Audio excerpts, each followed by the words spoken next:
sirdoonka ama basaasnimadu waa hawl adag oo ka mid ah hawlaha dadka adduunka ku nool qaramadooda u qabtaan wadana qarsoodi ah oo qaran oo dad fara badan loo tababaro muddo badanna ay ka shaqeeyaan waana mid ka mid ah xirfadaha ugu halista badan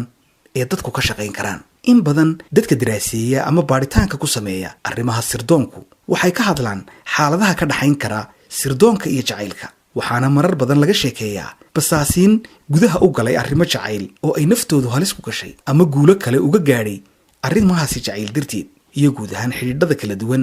ee dhex mara haweenka iyo ragga tani daawadayaal waa mid ka mid ah qisooyinka xiisaha badan ee laga soo wariyey dhacdooyinka la xidhiidha sirdoonka iyo jacaylka waa qiso ka dhacday waddanka Latvia oo ka mid ah dalalka bariga Yurub qisadani waxa ay ku dhacday nin basaas ah oo ka tirsan hay'adda sirdoonka waddanka Jarmalka ee magaceeda loo soo gaabiyo BND kaasi oo la sheegay inuu shaqadiisa ku waayay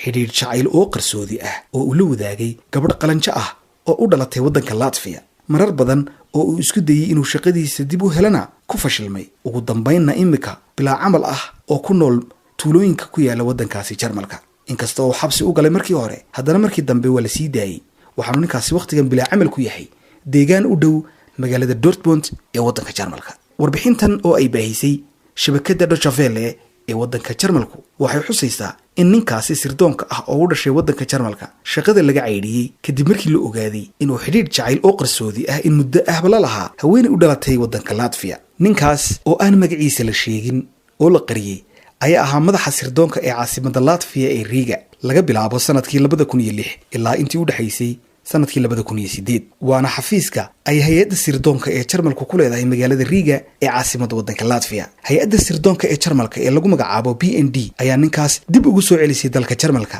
kadib markii uu madaxdiisa u sheegay inuu xidhiidh jacayl la samaystay gabadh u dhalatay waddanka Latvia waxa uu isku dayay inuu magdhow u helo 400,000 oo euro oo soo gori lahayd oo uu waayay laakiin maxkamad ku taala Munich oo ka tirsan gobolka Bavaria ee dalka Jarmalka ayaa dacwadaasi tuurtay waxaana kiiskiisa laashay kadib markii lagu eedeeyay inuu hawl qaran ku bedeshay hawl gaar ah oo isagu leeyahay waxaana waliba looga digay inuu xadhig mutaysan karo maadaama isaga oo basaas ah uu xidhiidh jacayl la sameeyay haweeney waddan kale u dhalatay iyadoo laga cabsi qabo in sirta uu hayay ay u gudbi karto